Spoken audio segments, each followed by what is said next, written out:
Hi, I promise not to do that vague Eastern European accent. Andrew, and this is Gayties Toys.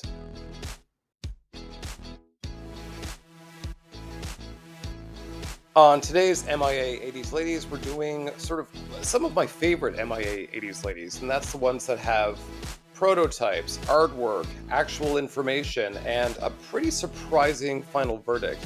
And that specifically is G.I. Joe's canceled 1995 Battle Corps Rangers Anastasia de Cobre, better known simply as the Baroness.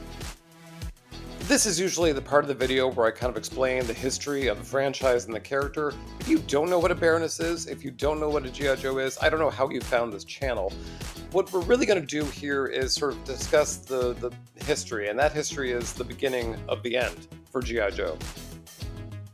This isn't exactly a hot take, but by the time the 1987 G.I. Joe the movie absolutely tanked, the whole line really started to collapse around itself. The real American hero was very successful and stuck to a very specific brand leading up to that point.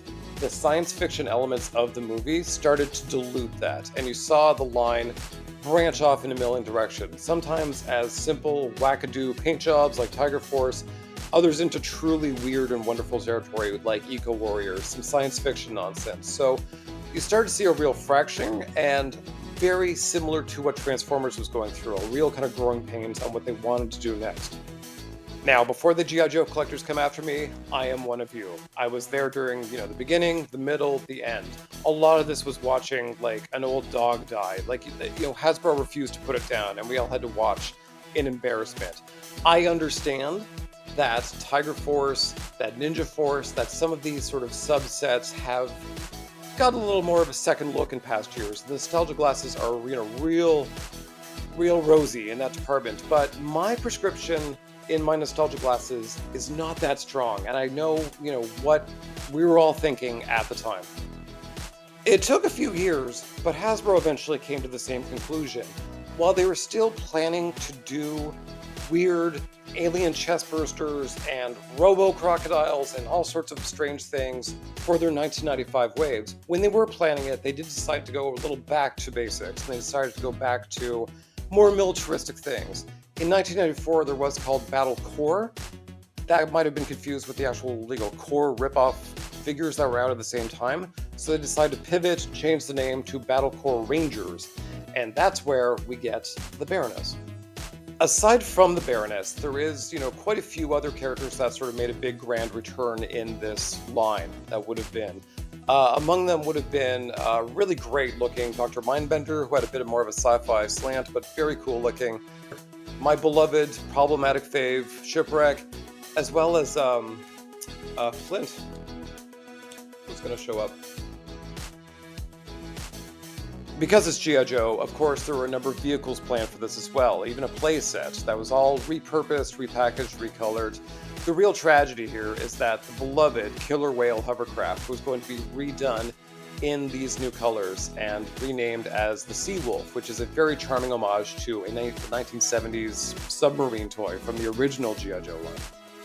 For a more detailed look at what this line and other 1995 lines would have been, I would recommend going to Toy Connections video, who does a real deep dive on this, as well as, I would like to thank 3D Joe's for a lot of incredible images and information on this line. But specifically, today we're going to talk about the Baroness, who was sort of one of the feature villains of this wave. I'm of two minds here, where I do wish that there was more diversity in the women and in new women characters. If you've seen my video on Doc Greer, the second Doc, this was a big sticking point for me. Outside of Jinx, we had a lot of white women.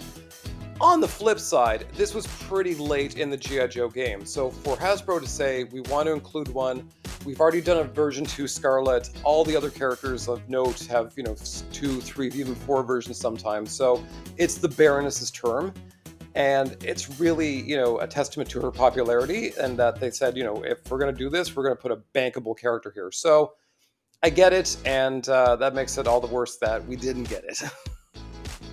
Why didn't we get it? Well, in 1994, Hasbro just terminated the entire Real American Hero line. So while there was Battle Corps Rangers, there were some other sublines, in development, as one does when you're just chugging along with a, toy line, the whole line was scrapped. They wouldn't let it die. They would sort of keep going with Sergeant Rock and with G.I. Joe Extreme. And, like, it took a few years before they actually really let it slide and just let it rest for a few minutes. But this is really, one of those last gasps that would have been kind of cool. There were some really fun ideas here. For this version of the Baroness itself, there's a lot of great artwork on it. There's, some really great paintwork in there that sort of elicits kind of that, like, snaky sort of armor that she's very much known for. Of note, she was apparently modeled after one of the executive assistants from the Hasbro marketing team. When it came time for the figure, it's very much the traditional black suit with some red highlights. It's pretty bare bones basic, but very much, when you see her, you instantly recognize her as Baroness, not just because of the glasses and dark hair, but because of the color scheme. All of that to say, I do find her look a little strange. I mentioned version 2 Scarlet over in Ninja Force. That was a figure that happened at us.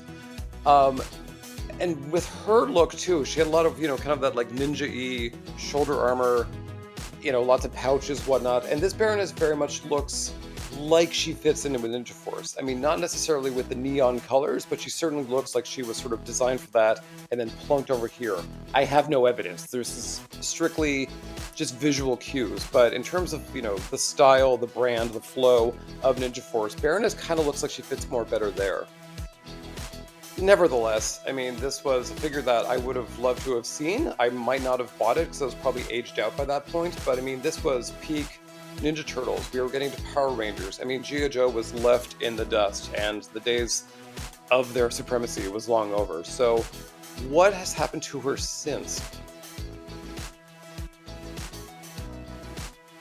This is a final verdict that really surprised me. I walked in here certain that this version of the Baroness had been done before, if not in the 25th, 30th anniversary lines that produced literally every character you could even think of or never heard of.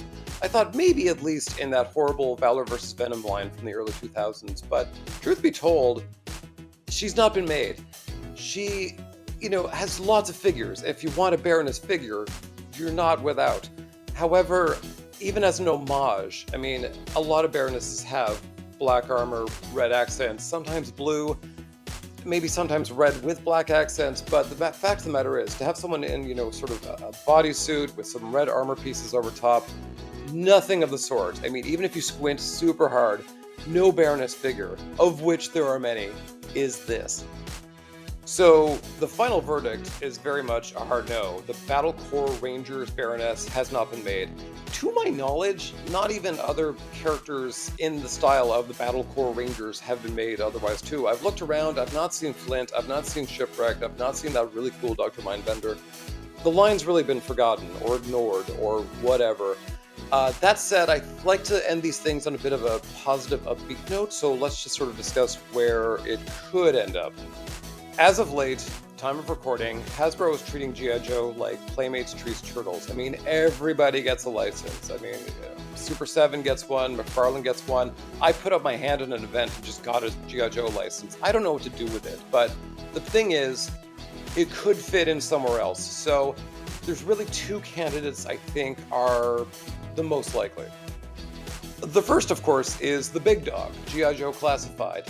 They have just been killing it, and they are, not afraid to make new molds. They're not afraid of women characters, so much so that they've really kind of blasted through all of the mainline women from back in the day, including a few others. So they're in a corner at this point where they have to start going off into the MIA 80s ladies, which is one reason why I'm kind of hesitant to go too hard on this. She would be a great sort of sub-mission team, the way they would do that with, say, Target exclusives or something like that, where you have, one wave that's specifically based around one theme. They've done this with, Tiger Force. This would be excellent for, that opportunity. Fans might not like it, but the fact remains that, this is a very, very specific, very, very niche kind of special mission. So I think this would, do well by them.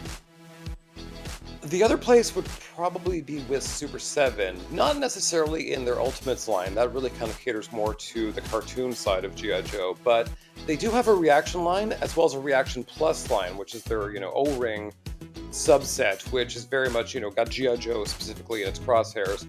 Time of recording, they've only just released, the first wave, but it's very comic book, very, cartoon based, very, things we never got in the original line that you could slot into your collection. And I think this, with all of the canceled figures from 1995, would live here. This would be a great place for them to experiment. And Super 7 loves the obscure. They love to put out things, a whole did you know kind of figures. So, if anywhere, I think this is the spot. No confirmation, no inside knowledge, but if I were a betting man, this could be a fun one. And that's it for G.I. Joe's Battle Corps Rangers Baroness. What a mouthful. I thank you for watching. If you like this video, please like, comment, share, subscribe, all those YouTubey things. Hail Cobra, of course. And I will see you next time on MIA 80s Ladies.